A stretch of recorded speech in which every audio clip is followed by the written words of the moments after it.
இணைந்திருக்கின்றோம். இன்றைய வணக்கம் தமிழொலியூடாக இன்றைய நாளிலே நாங்கள் தலைப்பு பகுதியூடாக இணைந்திருக்கிறோம். இன்றைய தலைப்பு பகுதி இந்த மனம் உடல் ஆரோக்கியம் சம்பந்தமான ஒரு தினம். இன்றைய நாள் மனதுக்கும் உடலுக்குமான ஒரு தினமாக அமைந்திருக்கு. அதாவது மன ஆரோக்கியமான மற்றும் உடல் ஆரோக்கியமான ஒரு தினம் சம்பந்தமாக இருக்கிறது. அதாவது மனதையும் உடலையும் நாங்கள் ஒன்றாகத்தான் பார்க்க வேண்டிய ஒரு சூழ்நிலை இருக்கிறது. என்றால் உடல் உளம் இரண்டும் ஆரோக்கியமாக இருந்தால்தான் நாங்கள் எங்களுடைய வாழ்க்கையை சுமூகமாக கொண்டு செல்ல முடியும். உடல் ஆரோக்கியமாக இருந்து மனதிலே குழப்பங்கள், பிரச்சனைகள், கவலைகள், துன்பங்கள் எல்லாம் இருந்தால் அந்த அன்றைய நாளை எங்களுக்கு விடிந்த ஒரு நாளாக இருக்காதுன்னு சொல்வார்கள். அதாவது ஒரு என்ன சொல்வது, இருண்ட நாள் போன்றே இருக்கும். அதே போன்று ஒரு நேரம் மாறி பார்த்தால் சில வேளைகளில் பிரச்சனை எதுவுமே இருக்காது. ஆரோக்கியம் என்கின்ற ஒரு விடயம் கேள்விக்குறியாக மாறிவிடும்.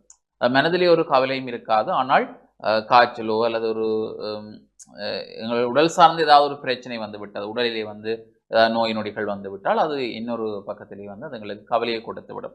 அவை இரண்டுக்கும் இந்த உடல் உளம் இரண்டும் ஒருமித்த ஒரு நன்னாள் தான் பொன்னாள் என்று சொல்வார்கள்.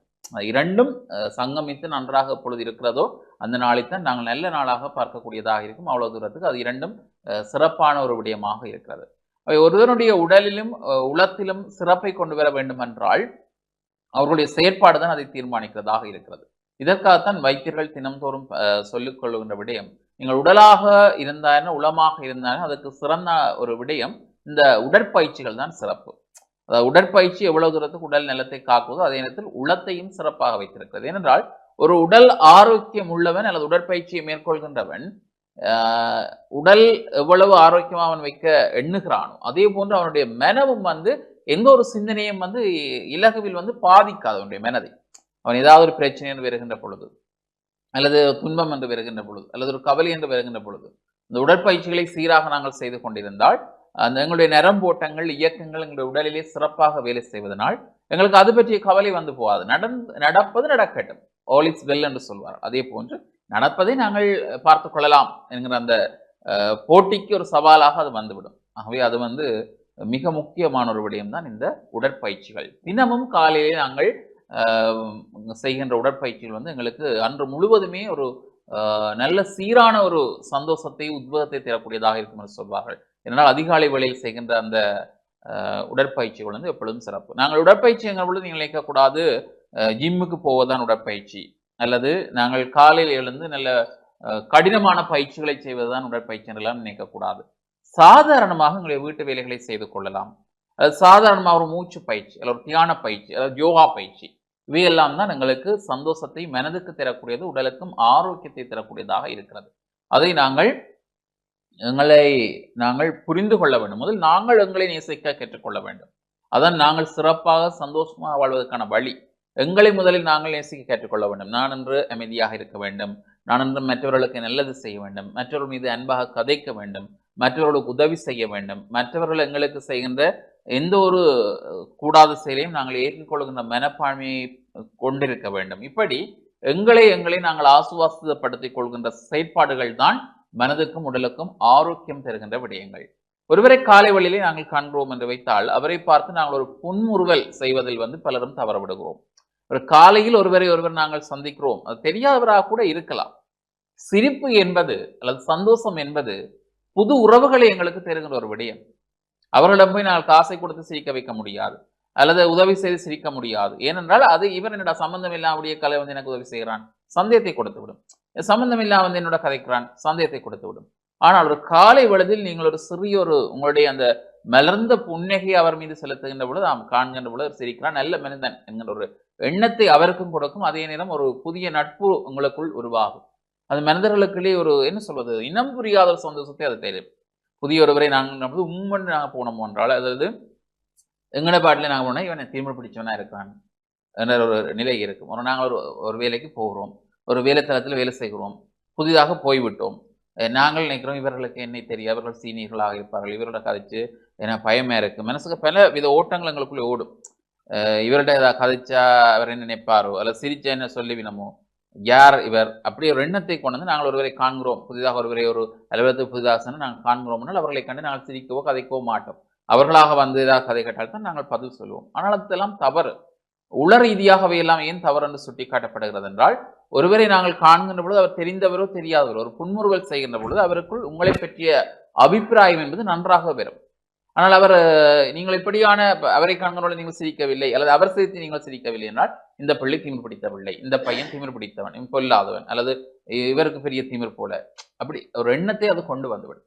அது மனதளவிலே பாதிப்பை எங்களுக்கு உருவாக்கிவிடும். அதனால் மனதை நாங்கள் தூய்மையாக வைத்திருக்க வேண்டும். மனதுக்கான தினமும் அதே உடலுக்கான தினமும் இன்றைய நாள். அதற்கான ஆரோக்கியமான வழிமுறைக்கு இந்த சிரிப்பு என்பதும் மிக முக்கியம். காலை வேளையிலே நீங்கள் ஓரளவுக்கு சிரிக்க கற்றுக்கொள்ளுங்கள். மற்றவர்களை பார்த்தவுடன் நாங்கள் பலரும் என்ன செய்வோம் என்றால், அந்த பகைவர்கள், எங்களை பிடிக்காதவர்கள் அல்லது கோபக்காரர்கள் யாராவது எதிரே கண்டுவிட்டால் நாங்கள் இன்னும் வீம்பாக நடந்து கொள்வோம். இவர் வாரார், இவருக்கு என்ன மரியாதைன்னு தலை முடிஞ்சு போவோம், இல்லை கண்ணும் காணாமல் போவோம், இல்லை அது எகத்தலமாக சொல்லிட்டு போவோம். அதையெல்லாம் தவறு. ஏனென்றால் அது எங்களுடைய அன்றைய நாளை பாதிக்கும். எங்களுடைய மனதை பாதிப்பது மட்டுமில்லாமல் எங்களுடைய அன்றைய நாளை பாதிக்கும் என்று சொல்லப்படுறது. என்றால் தொடக்கத்திலே வருகின்ற எந்த ஒரு எதிர் விளைவும் எங்களுக்கு அது தீமையை தரக்கூடியதாக அமைந்துவிடும். ஒருவர் எங்களை பிடிக்கவில்லையாக இருந்தால் அவரை கண்டால் கூட நாங்கள் அவருடைய முகமலர்ச்சி அவர் எங்களை சிரிக்கவில்லை, நாங்கள் ஒரு சிறிய புன்முறுவலை சிரிக்கிறோம், அந்த நட்பு தொடர்வதற்கும் வாய்ப்பு இருக்கிறது, ஒரு பகைமை மாறுவதற்கும் வாய்ப்பு இருக்கிறது.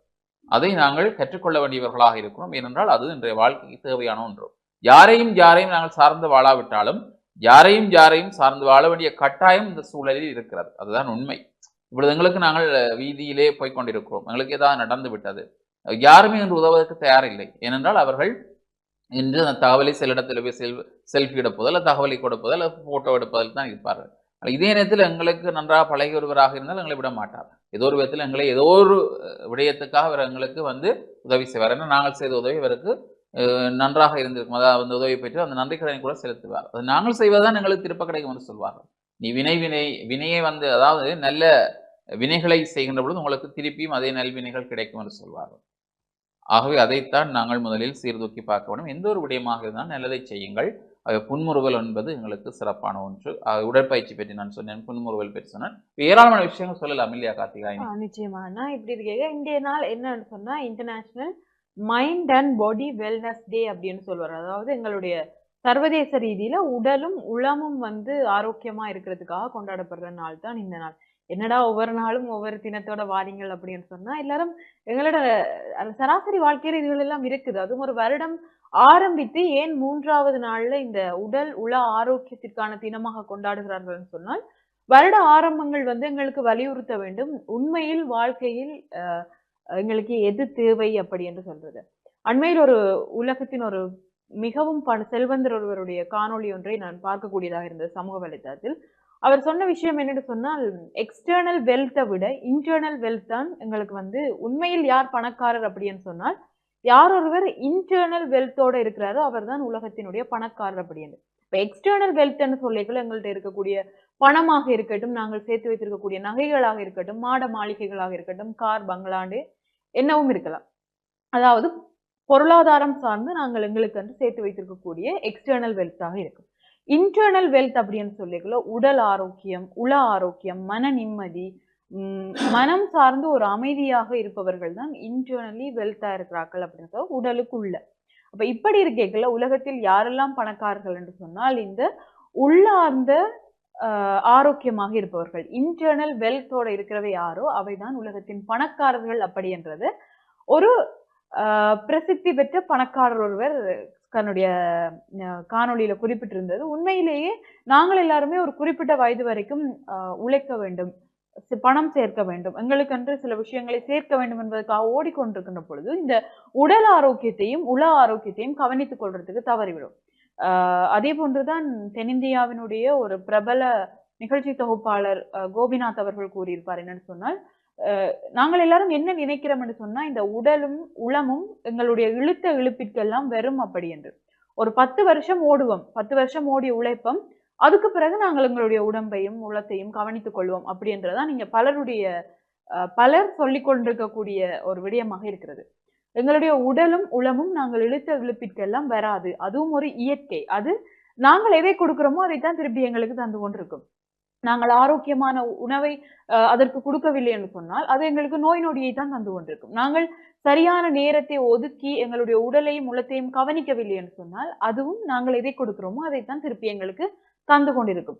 சிலர் புலம்பிக் கொள்வார்கள் என்னவென்று சொன்னால், இவ்வளவு நாள் ஓடி ஓடி நான் உழைச்ச இன்னைக்கு நான் உழைச்சு அதை சேர்த்து எனக்கென்று ஒரு விஷயத்தை சேர்த்து அதை அனுபவிக்கிறதுக்கு எனக்கு கிடைக்கல, எனக்கு அந்த என்னுடைய உடல் அதற்கு ஒத்துழைக்குது இல்லை என்றால் அதுதான் எங்களுடைய உடலினதும் உளத்தினதும் இயற்கை விதியாக இருக்கிறது. நாங்கள் வாழ்கின்ற போதே எங்களுக்கு கிடைக்கக்கூடிய காலத்தின் போதே அது எல்லாத்தையும் கவனித்துக் கொள்ள வேண்டும், உடலையும் உளத்தையும் என்பதற்கு பெரிய உதாரணம் இதை தவிர வேறொன்றும் இல்லை. இப்ப இப்படி இருக்கே இந்த வருடத்தினுடைய 3ஆம் நாள் ஏன் இந்த international mind and body wellness day கொண்டாடப்படுகிறது என்று சொன்னால், எங்களுடைய உளம் உடல் சார்ந்த ஆரோக்கியத்தை தீர்மானிக்கிறது போல உடல் உளம் சார்ந்த ஆரோக்கியத்தையும் தீர்மானிக்கும் அப்படி என்று நிபுணர்கள் கூறுகிறார்கள். அது எப்படி என்று சொன்னால், உதாரணம் சராசரியா நாங்கள் எங்களுடைய வீடுகளில் நடக்கிற விடயங்களே பார்க்கலாம்.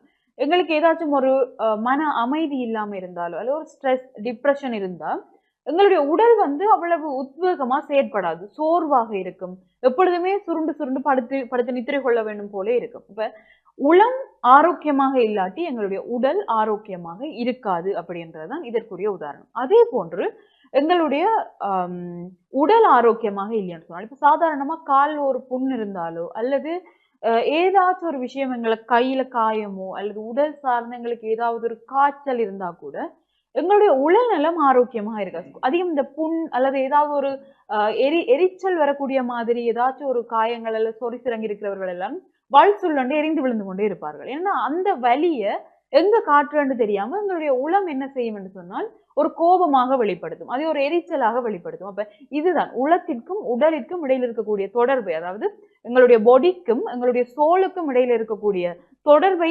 வலியுறுத்துறதாகத்தான் இந்த நாள் இருக்கின்றது.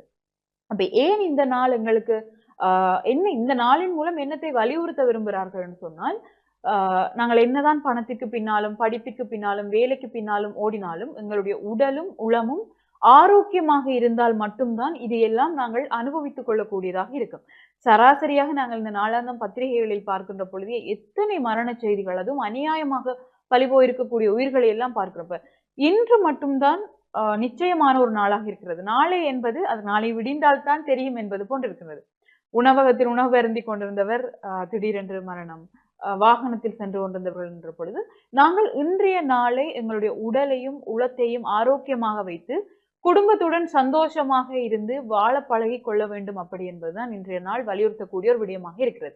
அதையும் தாண்டி இந்த யோகாவாக இருக்கலாம், எங்களுடைய மன அமைதிக்கு வழிவகுக்கக்கூடிய விடயங்களாக இருக்கட்டும் அல்லது உடல் ஆரோக்கியத்திற்கு வழிவகுக்கக்கூடிய விடயங்களுக்கு நாங்கள் எப்படி முன்னுரிமை கொடுப்பது என்பதை வலியுறுத்தக்கூடிய ஒரு நாளாகவும் இந்த நாள் இருக்கின்றது. அப்போ ஒட்டுமொத்தமாக ஏன் இன்றைய நாள்ல இதை நாங்கள் கொண்டாடி கொண்டிருக்கிறோம் அப்படி என்று சொன்னால், ஒரு மனிதனுக்கு உடல் ஆரோக்கியமும் உள ஆரோக்கியமும் அவனுடைய வாழ்நாளில் மிக முக்கியமானது அப்படி என்பதை வலியுறுத்துவதற்காகத்தான் இந்த நாள் இருக்கின்றது. நீங்களும் இதை பார்த்து கொண்டிருக்கக்கூடிய நேயர்களும், குறிப்பாக நாங்கள் வீடுகளில் பார்க்கின்ற பொழுது இந்த வீட்டில் இருக்கின்ற குடும்ப தலைவர்களாக இருக்கட்டும் அல்ல குடும்ப தலைவிகளாக இருக்கட்டும் என்ன செய்வார்கள் சொன்னால், உண்மையில் ஒப்பீட்டளவில் எங்களுடைய நாட்டில் எல்லா குடும்பமுமே நடுத்தர குடும்பமாகத்தான் இருக்கின்றது.